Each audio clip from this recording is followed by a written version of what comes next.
Why is it that Triumph motorcycles just keep me guessing? But guessing what? Let's get into it. RevelatorAlf. Hello, welcome to RevelatorAlf. Yes, so on the back roads again with the heroic Harley, and kind of got me thinking about all the other bikes that I'm really into. And one of the manufacturers that always keeps me guessing, yes, it's Triumph motorcycles, and all the kind of bikes that they produce, and some of them, in fact a lot of them, are rather good. Now, I've owned a couple of Triumphs in the past, the Speedmaster and the Explorer as well.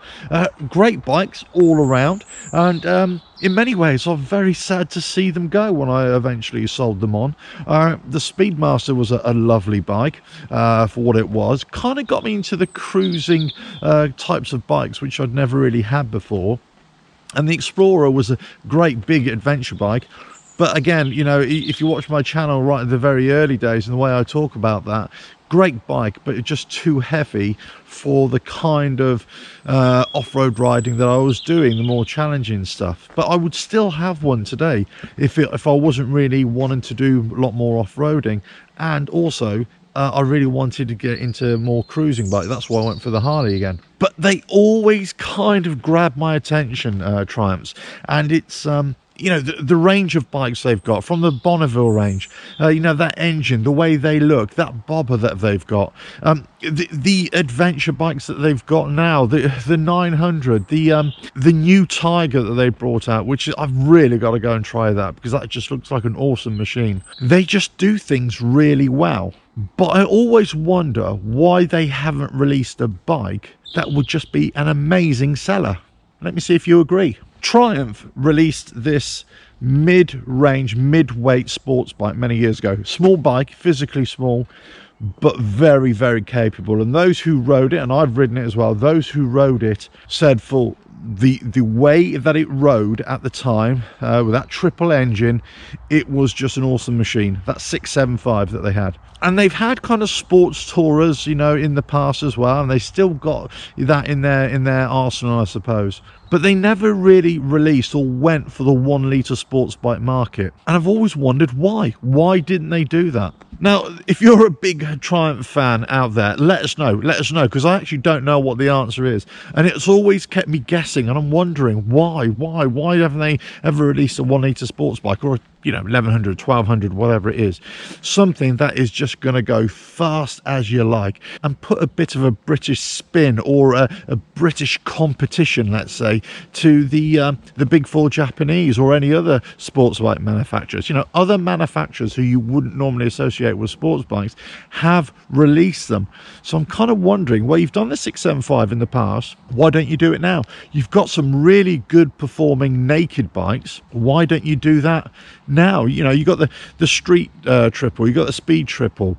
Well, let's put a fairing on it. Let's just see how, you know, how fast these things can go, or come out with a brand new engine. As I say, I'm a fan of many motorcycles, that's for sure, many motorcycle brands, and yes, that is probably one of my failings, if you like. You know, I find it difficult to not like a bike. But Triumph have always, for me, produced decent bikes. Maybe not always to my liking or to my taste, but certainly they've always produced good bikes. But again, there were some reliability issues in the past. The Explorer that I had, it was always thrown off sensors. It was always having little teething issues.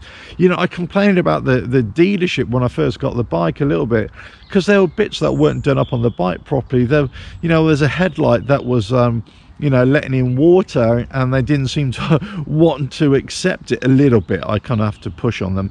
But in other respects, when things went wrong with the bike, they were said, yeah, we'll fix it, no problem. So it's weird. Some areas they were a little bit not great, but other areas they were absolutely fantastic. Same with the bike. Sometimes they let itself down, and other times it was brilliant. But on the whole, Triumph motorcycles, my experience of them, as I say, have been brilliant. You know, I test rode a couple last year for the channel, and that Rocket 3 is just an absolute monster of a bike, absolute monster of a bike. And you look at it and you think, oh crikey, I'm not sure if I get on that and I feel comfortable. But comfortable as you like, fast as you like, planted as you like, brilliant bike. You know, sometimes get people in the comments saying, go ditch that Harley Davidson and go and get yourself a Triumph Rocket, and you think, well, do you know what, it's not a bad shout. Do you know what I mean? Not a bad shout. You know, possibly better value for money in the long run, better performance all around, who knows. But as I say, Triumph, got a soft spot for them, got to say that. And they just do good bikes. I like a manufacturer who's smart with their motorcycles and the motorcycle models, using one engine, let's say, for multiple models, making different variations, trying to get different people from different riding styles into the brand. And I like that. And this is probably a failing of Harley Davidson, let's say, that they don't really do that, not until recent times anyway. But Triumph really did do that, apart from the sports bike market. And maybe they've got one coming out, who knows. But let us know in the comments below your thoughts on that, on Triumph, on their sports bike prowess. Yeah, the 675, what you thought of that, why they didn't really come out with a proper sports bike. I know they had, you know, 1200 cc's, I think it's 1100 cc, I think it was a Sprint, I think it was called, but you know, not an out-and-out sports bike. So let us know in the comments below what you think of that. But don't forget to subscribe, hit that bell, like and share, and check out the website RevelatorAlf.com. Right, on this heroic Harley, back on these back roads. Ta-da.